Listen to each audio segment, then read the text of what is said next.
Hey guys, it's me, Spencer from. Oh, And Aiden, I'm here as well. From Cartoon I Apocalypse. should probably just redo that. No. We're good, we're good. No? Anyway, You sure? we are doing an analysis on Ludo, Where Art Thou? Now, in my opinion, the big one on this episode duo was the trial, which was also known as Butterfly Trap. So if you are interested in seeing our analysis on that, you can go check it out. It was earlier video. It was other video that we did Probably before the this one. First one we will upload. Today. Tonight, yeah, whatever. So pretty much, it is the same format as the Butterfly Trap video. We put down some bullet points on what we thought was important versus just like explaining what had happened in the episode. So, with that in mind, let's get right into what we saw in the episode. The first thing, and probably the weirdest thing, is that they keep getting mail about Ludo and all his random junk and merch that he made. Which really doesn't make sense, because they live in the forest of certain doom or whatever, and to send a person out there and risk his life just to give them merchandise that Ludo had made doesn't make sense. Not at all. It seems kind of weird, to be honest with you. And Dennis seems to be holding all of this merchandise that Ludo has made, and that they keep on sending him. As we see in his room, he just has boxes upon boxes of it, and most of it being like Ludo masks that we can see, and I'm assuming shirts, because a lot of shirts came in this package. And I wouldn't even say holding. I'd say he's hoarding it. Like, he can't get rid of it even if he wanted to. I thought I said hoarding. He said holding. Well, I meant hoarding. He's hoarding all the items. Yeah. And he is obsessed with Ludo. Like, there's one thing to like someone, but he is clearly obsessed. He has like Ludo posters scattered across his wall and stuff like that. So he is obviously obsessed. So when Dennis is going through the merchandise box that he got this time, he sees dimensional scissors. Now, how did Ludo's dimensional scissors end up in the merchandise? Like, did Star just be like, oh, these are dimensional scissors, put them with Ludo's stuff? No, if it was me, I would have been like, hey, you know what? These scissors don't look too good for my personality, but it's a free pair of scissors. I'm gonna take it. Like, it just seems something that you would do, and instead of just throwing it to be wasted. Like, why would you just throw away dimensional scissors? And even with that, that could fall into the wrong hands. Why did they just throw it in the merch? Why didn't they put it in some, like, place that was, like, special? Or at least in Star's magical closet or something like that. How did it end up back in the merch pile? Or maybe didn't Star... Hang on. It's like, didn't Star open up the dimension and then throw him in using his scissors? Mm-hmm. So...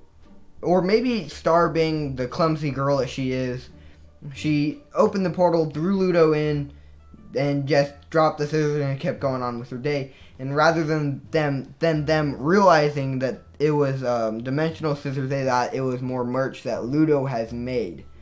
I doubt it, because we only see that one pair, but maybe that could have been the reasoning. That makes a lot of sense, actually. Yeah, that's what I was thinking. And Dennis recognizes that these are dimensional scissors and immediately starts doing tests on them.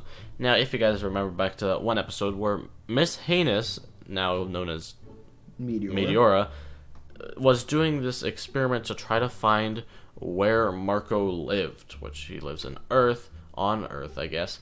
And so she did the same experiment to track where he's at. But it didn't work.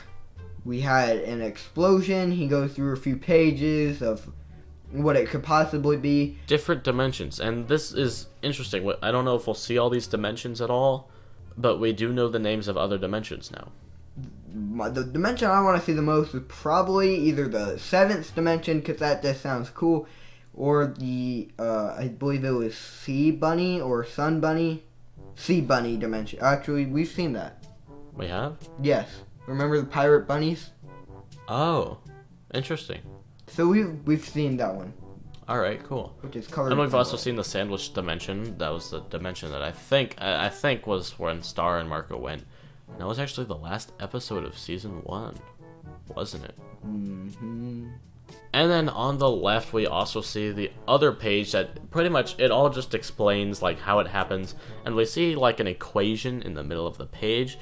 We don't know if that's a code that is able to be decoded, or if that's just some random lettering and stuff that was just put randomly. We don't exactly know. We're not going to go through the trouble of decoding it, but that's just something to keep in mind, I guess. And then after we see this massive explosion go off in the room, Dennis and Ludo's dad walks in and starts pretty much harassing Dennis over the explosion, and he's like, "Oh my gosh, I can't believe you've done this.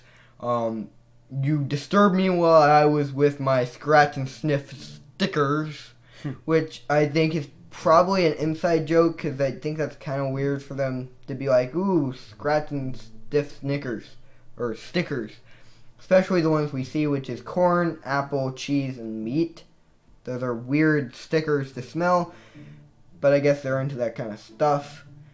And then the mom walks in, who also seems mean and abusive. She's like, "Oh, we're yelling at him already. It's not even dinner time yet." And to me, at least, it appears the mom has been abused as well. It looks like her eye is bruised shut. I mean, that could have just been like something that had happened in the past. Yeah, I guess. But that's what it looks like. And just off of the way that the parents act, that's the first thing that comes to my mind. And then again, they're just yelling at him. They're making fun of Ludo. Ludo's parents absolutely hate Ludo. They hate him with all of their heart. They think he's nothing but worthless trash and should never ever return home because he's nothing to them. He's filth. Which obviously Dennis doesn't feel the same way, as he is, again, pretty much obsessed with everything Ludo. She says later in the episode that Ludo is his hero for whatever reason. Maybe because he stood up to his parents or something. I don't exactly know why he said he was his hero, but that's just why. I mean, he's obsessed. We don't exactly know why, but he is obsessed. So we do see that Dennis even has Spider and Eagle, and they fit into this tiny closet, which is kind of surprising, but whatever, we'll let it slide. Disney, Darren. And pretty much they experiment with trying to get back to Ludo's dimension, or wherever he is. We don't think that he's actually in a specific dimension because the dimension tracker didn't work. It's either not a dimension that's registered in that book, or he's on a meteor, so he might be going through different dimensions at all times. Which, it was actually kind of cool to see all the different portals getting opened up, and Spider somehow being able to jump through, know whether or not Ludo is there, jump back out, and communicate with Dennis that it's not this dimension, open another one. And we also get to see that there's no limit for the amount of portals that can be opened at once, really. Or at least not a reasonable limit. And also there's an Earth portal. Yeah. There's also an Earth portal here. So that's interesting to note. He's not in Earth. Also, who knows? Maybe Dennis has actually been to each one of these dimensions, because it seems kind of weird. How could you go to a dimension that you don't even know exists? I think he was just opening Random ones. Right. So then we cut past by a lot. Dennis meets Ludo. They come inside, and Ludo acts all happy and is like, "Oh, hello, come inside." And he is just like, "I left that evil life behind me," as he puts his skull hat into the trash. Now this is important for later coming in the later episode, later in this episode, and we will bring that up here in a minute. But pretty much it seems to be that Ludo has gone insane, as he has made trash models of all of his family members. And it just is he has gone mentally insane. There's just something wrong with Ludo at this point. And it's just not the Ludo that we know and love. Now, also in my opinion, I think Spencer kind of disagreed with me on this, but in my opinion, Dennis also went insane. Just because, later in the episode, he's just like, "What is going on?" Ludo's obviously insane. But, he was just like, "Ludo, why are you so insane? I'm starting to become insane now, too. And, my parents are just being so mean, and it's driving me nuts, and just you are driving me nuts right now." And so I think that he is insane. And this means that the trash figures that he fought that seemed to come alive weren't actually alive. I think that they were just all a figment of his imagination, but not entirely. I think that they did exist, just they didn't come to life like they pictured them to be. I agree with that, but I don't think that they're actually insane. I think it probably had something to do with the little planet thing that they were on. or and they. Maybe it was the lack of oxygen. Yeah, that's what I was gonna say. Is the lack of oxygen, and they were hallucinating. Because we did see plants were able to grow on the meteor, and they were able to breathe just fine. So as well as there's some form of gravity, because Spider went straight to it. The little volcano didn't fly. The lava didn't fly out of it. All this stuff is staying on the meteor, which is interesting. So yeah, so there's obviously a small little atmosphere, but how much of an atmosphere is there, and how much oxygen are they available to? So that could be why they're hallucinating a little bit, just due to full lack of oxygen. So that makes a lot of sense.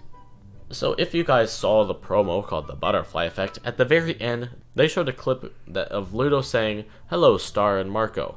And in the end of this episode, we saw that clip in action. To everyone's surprise, Ludo was not actually saying that directly to Star and Marco. It was actually a mock-up mold of them, or like a trash model of it. And so he pretty much said that. But here's one thing to notice. When he says that, we see his hat put back on. This means that Ludo is taking that life back out of the trash and returning to the way he was. Whether this is being evil, or at least just returning back. Like, he said hello Star and Marco with the hat on, so we're assuming that he is going to become evil, or at least go back after Star and Marco, because that symbolizes that his old life is coming back by taking it out of the trash. If you understand what I mean, I think, Spencer, you agree with me on that, right? I just think it's kind of weird for him to blame Star and Marco, because Ludo asked to be thrown back into the pit of despair. So, because he needs to find himself. I think that's what he said. Yeah, but why would he blame them for his problems? Who knows? But we know Ludo can survive, as we saw him survive. And I'm sure he'll find a way to get back and go to Star and Marco and be like, finally, at last, either my revenge or I want to be good and be on your side. Yeah, I mean, honestly, I kind of hope that he's good. I think, actually, I don't know. It's kind of funny to have Ludo as an evil guy, but I can see him being funny as a good guy, too. Like, him trying to help but failing. Yeah, it could be like one of those things. I think we've all seen it, to where it's like, oh, they try to be good, but then they're bad at being good, so then they just become bad again, or they become, like, mean. Kind of like Lobster Claws or Red Boy. Yeah. Anyway, we can seen those discuss parts. that later. Yeah, there are so many videos to make on this. Oh my gosh. Speaking of us like talking about random things, we were thinking about starting maybe a podcast, because not necessarily like a podcast, more of just like a weekly series or something of that matter, where we just sit down and we talk about episodes. For example, before we made this list, we were actually going through the episode talking about stuff, and we brought up a lot of good conversations and debated on things, and I was just thinking, you know what, that would make for a good video. I think people would be interested in our original thoughts before it gets put out on pen and paper, and obviously we would still make a refined version of it, like you're watching right now, but I think it would just be cool to see our thoughts and opinions as they start to form. So if you guys are interested in that, put your ideas down in the comment section down below. And yeah, I think that wraps up this video. This episode wasn't as big as the trial, because the trial is like the biggest thing that everyone was anticipated for this entire show. And you know what? That actually brings up a good point on the mystery episodes that we don't know yet. They might have made it a mystery episode because they wanted to hype something up. Because after the trial's done, what is there to hype up after that? The trial hyped up so many people from Season 2 that it just left people like, oh, what happens after? And for it being this early in Season 3B, we can tell that there's going to be more things to come, but what? And there being mystery episodes kind of hypes it up, so we can be excited for when we find out what those are. But that about wraps up this episode for sure. We went through the episode. Again, like Aiden said, it wasn't as important, but it was still... to me, it seemed like it was setting something up. As in Ludo coming back. But thank you for watching. Don't forget to like, comment, and share to people that might like our content. And join our Discord. You can follow us on social media, Twitter and Instagram. And if you're interested, hashtag Team Twitter. I don't know about you guys, but Twitter has like half the followers that Instagram has. So come on, hashtag Team Twitter. We got to take over hashtag Team Instagram. Are you hashtag Team Instagram? So I'm hashtag Team Instagram. You could be Twitter. All right. I thought Tasman was going to be Team Instagram. Anyway, it doesn't matter too much. But hashtag Team Twitter. Let's go. And yeah, we'll talk to you guys later. Bye. He's my hero!